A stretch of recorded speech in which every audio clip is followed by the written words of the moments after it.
कल से दिसंबर शुरू हो रहा है और आपकी जेब, आपकी रसोई, आपकी पेंशन और आपकी टैक्स फाइलिंग सब बदलने वाला है। जी हाँ, दरअसल 1 दिसंबर 2025 से सरकार ने कई अहम आर्थिक बदलाव लागू करने की घोषणा की है। चाहे आप गैस सिलेंडर लेते हो, पेंशन पाते हो या टैक्स फाइल करते हो, ये बदलाव आपके बजट और रोज़मर्रा की ज़िंदगी पर बहुत बड़ा असर डाल सकते हैं। तो आइए जानते हैं कौन कौन से बदलाव हो रहे हैं और किन किन लोगों को सतर्क रहना है और कौन कैसे इनसे बचा जा सकता है। नमस्कार, स्वागत है आपका न्यूज़ 18 के डिजिटल प्लेटफॉर्म पर। मैं हूं आपके साथ ईशा खान।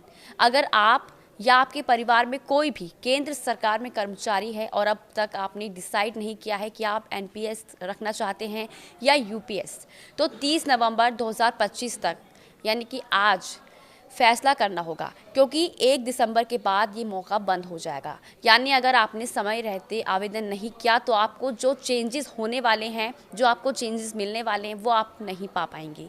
इसलिए यूपीएस लेना चाहने वाले कर्मचारी सिर्फ आज ही इस फॉर्मेलिटी को पूरा कर ले। लाखों पेंशनर्स के लिए लाइफ सर्टिफिकेट जमा करने की आखिरी तारीख आज है, यानी 30 नवंबर।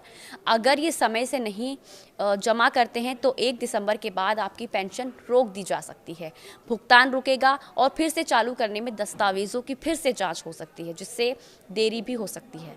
इसका असर ज़्यादातर बुजुर्गों, रिटायर्ड सरकारी या अन्य पेंशन भोगियों पर पड़ सकता है। अगर ये काम अभी तक आपने नहीं किया है तो फ़ौरन निपटाना बहुत ज़रूरी है, वरना पेंशन रुक जाएगी। 1 दिसंबर 2025 से तेल कंपनियां एलपीजी गैस सिलेंडर की नई कीमतें जारी करती हैं। 1 दिसंबर को इसका रिव्यू भी होता है और इसके साथ ही सीएनजी, पीएनजी और एटीएफ की कीमतों की भी निगरानी होती है, जो आम घर यातायात, हवाई यात्रा पर असर डाल सकती है।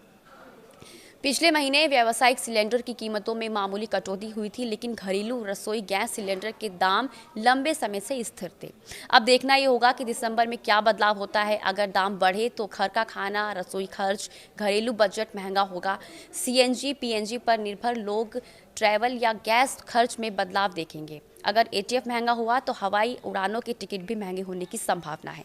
अक्टूबर महीने में जिन लोगों की टीडीएस कटौती हुई है, उन्हें भी 30 नवंबर तक संबंधित स्टेटमेंट जमा करनी होगी। यानी आपके पास सिर्फ आज ही का दिन है। इसके अलावा जिन टैक्स पेयर्स को ट्रांसफ़र प्राइसिंग रिपोर्ट या अन्य रिपोर्ट दर्ज करनी होती है, उनकी भी 30 नवंबर तक फाइलिंग करनी होगी। और अगर समय पर फाइल नहीं करते हैं तो पेनल्टी या नोटिस का सामना भी आपको करना पड़ सकता है। और इसका असर व्यवसायियों, फ्रीलांसर, प्रॉपर्टी मालिक जिन्हें टीडीएस कटा है, इन्हें सतर्क रहना होगा। देरी हुई तो पेनल्टी और कानूनी झंझट का सामना भी करना पड़ सकता है। तो अगर आप सरकारी कर्मचारी हैं या तुरंत जांच लें कि आपने यूपीएस, एनपीएस में कौन कौन सा विकल्प चुना है। अगर नहीं चुना है तो आज विकल्प चुन लें। और अगर पेंशन लेते हैं तो अपना लाइफ सर्टिफिकेट जमा करा दें और 1 दिसंबर के बाद गैस सिलेंडर या सीएनजी, पीएनजी की नई कीमत जानें और अपना बजट अकॉर्डिंगली तय कर लें। और सुनिश्चित करें कि अपनी सभी फाइलिंग और रिपोर्टिंग समय से हो, ताकि पेनल्टी से बचा जा सके। अपने आसपास के बुजुर्ग पेंशन भोगी जो हैं, परिचित को इस बारे में बताएं, उनको जानकारी दें, क्योंकि कई बार उन्हें इन सब के बारे में नहीं पता होता कि लाइफ सर्टिफिकेट जमा करना कितना ज़रूरी है। 1 दिसंबर 2025 से होने वाले ये बदलाव सिर्फ सरकार या बड़े तबकों के लिए नहीं है, बल्कि आम आदमी, छोटे मोटे बजट, घरेलू खर्च, पेंशन पर भी असर डाल सकते हैं। अगर आप सतर्क रहे, समय पर कार्रवाई करें तो इन बदलावों को असरदार तरीके से मैनेज कर सकते हैं। इसलिए जानकारी प्लस तैयारी ही इस बार आपकी जेब और सुविधा दोनों बचा सकती है। और आज के लिए बस इतना ही। नमस्कार।